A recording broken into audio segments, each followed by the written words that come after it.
Hey y'all, welcome back to my channel. If you're new here, my name is Brianna and I am a third grade teacher in North Carolina. I mostly make teaching videos about what I'm doing in the classroom, what I'm creating in the classroom, how I'm organizing in the classroom, and then on top of that, I am showing you all how I am staying healthy throughout this whole teaching journey. So if you would like to be a part of that, make sure you hit that subscribe button down below and hit the notification bell so you're notified every time I post a new video. My previous video was some things I do to meal prep, so if you missed that, make sure you go ahead and check that video out. A lot of you really liked that, so I will be coming out with much more of those, so just stay tuned. In this video though, I'm going to be sharing with you my top 3 tips, which are kind of very broad, but it'll make more sense later, of how I plan to survive the remainder of the school year. When I was coming up with this video, I was debating whether to call it how to survive to the end of the school year or how to have a successful end of the school year, to be a little bit more positive. I don't know about you guys, but it is a struggle for me.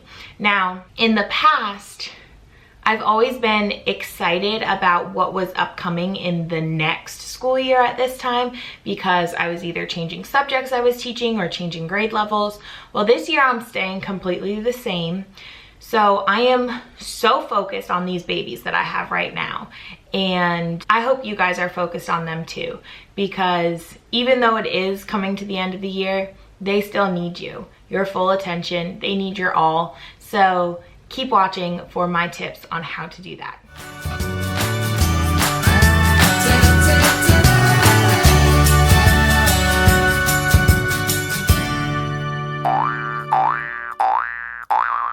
All right, so first and foremost, you need to take care of yourself. You cannot be either so focused on the kids or so focused on the year coming to the end and just trying to survive that you forget that you're important too. I know as teachers, we're always there for others.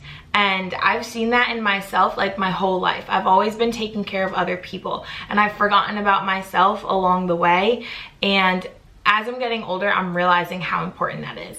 And especially during this time, it is so excruciating that you don't forget about you, because you matter. So with that being said, if you're someone who goes on walks or goes to the gym or doesn't, like, start doing that now. Don't get into that rut of, oh, summer's coming, I'll just start then. No.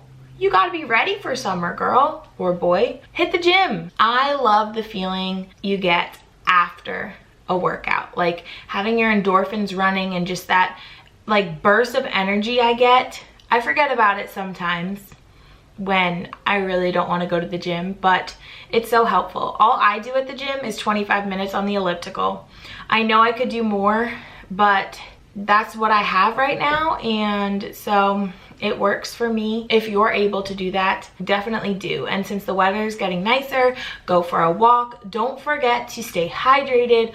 Always have a jug of water with you in some way, Hydro Flask, Camelback, whatever, I don't care. I have my Big Bubba at school, which I actually like want to have several different water bottles instead of just having to fill it up, but that's something for a different video. So don't forget about your water and make sure you're feeding your body right. I know when we're so stressed at the end of the year for testing or whatever it may be, and we're just focused on what we have to get accomplished before the end of the year because there's so many checklists and things to fill out, you get lost in that. So like I said, I've been making more food videos. So if that's something you're interested in, definitely, like I said earlier, go watch that video.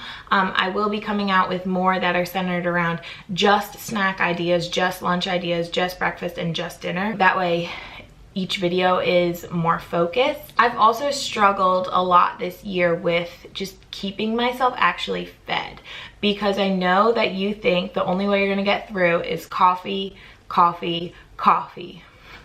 But energy is important in food form completely, like even more important. So you need to be eating foods that are going to give you the correct nutrients you need to be able to survive. Don't forget to have your me time with taking care of yourself. Take a bath, do a face mask, paint your nails, even if they chip right away. And seriously, a big thing that I learned throughout this whole year, do not take things from school home. Leave school at school and have your home time. Be with your family, be with your significant other, be with just yourself and soak it in, because I know that it is a stressful time. So step away from it. Don't bring it home. Number 2 is something you can actually do in the classroom, which is fantastic. Change something up. Now, I only have a top 3 because this category is huge, so broad. I say this a lot, but I don't know about you guys, but whenever I'm like in a rut or something, if I rearrange my furniture, like as a kid, I would move around the furniture in my room and I get so excited. So move around the desks in your classroom, have a new desk arrangement. I actually just switched up my desks from a long little maze where they were not in groups, but they were kind of like in rows and columns and craziness. And I changed that into groups. And that's how I'm gonna keep it for now, for the rest of the year. Change up your centers groups, which is something I'm going to do before I go back to school. I've kind of been I've kind of been bad about changing up my math groups all school year. I think I've only changed them like twice, but I've liked those groups of kids have worked well together. And I do base my groups off of their skill level because that's just easier when I have them for small group. Like because small group is in my rotation, which Math Centers video is coming. Go follow me on Instagram because I just put up a post about what exactly you want to see in that video. So on that post, go let me know what exactly you want me to cover in that centers video, because I am going to talk about it. That will be my next video. But before I go back to school, I'm going to change up my kids centers groups for the rest of the year. That way they're excited about something new and they see that we're still in school. It's not summer just yet and something new is happening. The whole reason that I got inspired to create this video is because I was watching Kim Elementary in the Mitten, her vlogs of her being at school over spring break, and she was just changing up her reading centers a little bit. And I commented on her video and I was like, you go, girl. A lot of people I feel like are just dragging through to make it to the end of the year. But putting in the effort to actually change something is going to show the kids that you're still there, you still care, they're still in school, it's still important. And I feel like it's just gonna make all the difference. Maybe add a new rotation that they haven't seen all year, use a different online program. There's so many free like math things out there. Like I've been saying I was gonna use Prodigy all year and I never have, so maybe I'll show that to my kids. Do a new call and response, set up some kind of new routine that the kids will be excited that they have to grasp, that they have to learn, and they'll be focused on that and not so focused on, oh my goodness, the end of the school year, or oh my goodness, the test, you know? With that, new behavior management. I know that Michelle from Pocket Full of Primary all year has been kind of switching up her behavior management monthly, just the little strategy or game she plays with her kids to show positive behavior. I have done different things throughout the year where I got the clicker to track interruptions. I'll probably bring that out again because I haven't used it in a while, and that really helped my class. Teacher versus student, there's blurt beans. Just like, you guys know there's so many different behavior management strategies out there. I mean, if yours is working, great. Don't change anything about it. But like, see, when I added the clicky thing, like I wasn't changing my Class Dojo, consequences, positive behavior. Like I wasn't changing anything. I was just adding something new that helped keep my kids on track. Change something up in your classroom. If you show your kids that you're excited, then the excitement is going to rub off on them. The same as that, just the opposite. The more you slack, the more they're going to slack. their behavior is a reflection of you. Don't forget that. So the more effort you're putting in right now, the better. You want to keep your energy alive. And then my third tip to survive to the end of the year is love on those babies. Oh my goodness. There's so much I could say about this, and it seems so simple, but it's really not. You are the light in their life right now, hopefully. And for some of them, they have like great families and great home lives and great vacations planned over the summer, but a lot of them don't.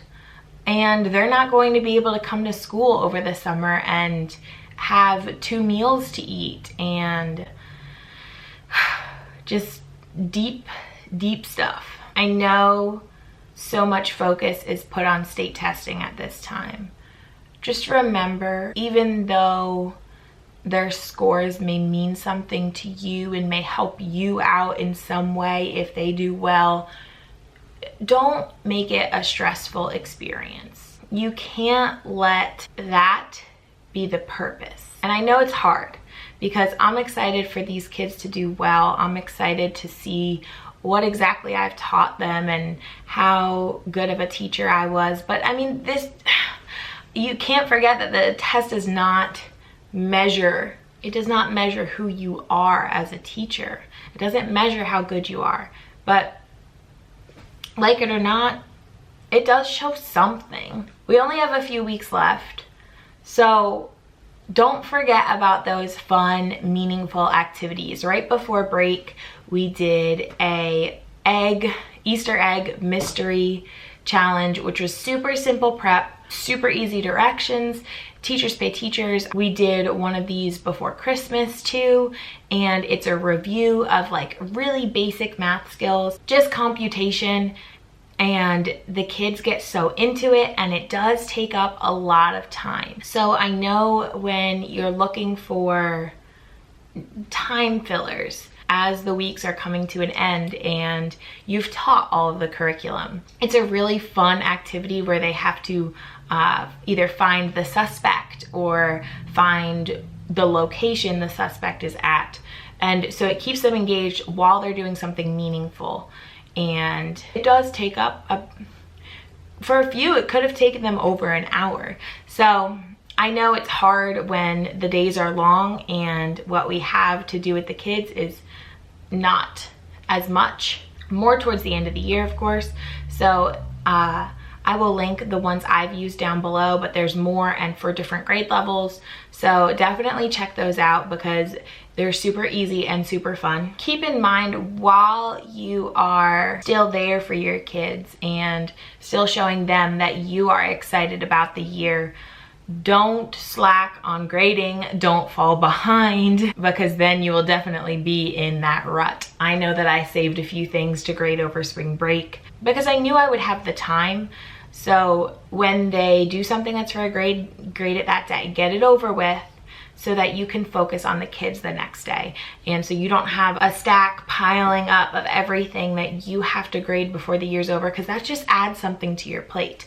Get it done right away. If you are taking care of yourself and if you are still focused on having an amazing end of the year, then those kids will see it and they will be happy, and hopefully they will give that love and that joy right back to you. Basically, just the more you put in, the more you'll get out. Be there for those kids. Focus on everything that you've worked so hard on all year, you know? Don't stop those relationships. Keep growing those relationships. The end of the year is also a time for much more just fun activities again. So bring those out so that the kids don't have a wasted day, you know? I know this was pretty simple and pretty straightforward, but I think sometimes we need the reminder, and I definitely needed the reminder. So this kind of got my thoughts together, got some ideas brewing.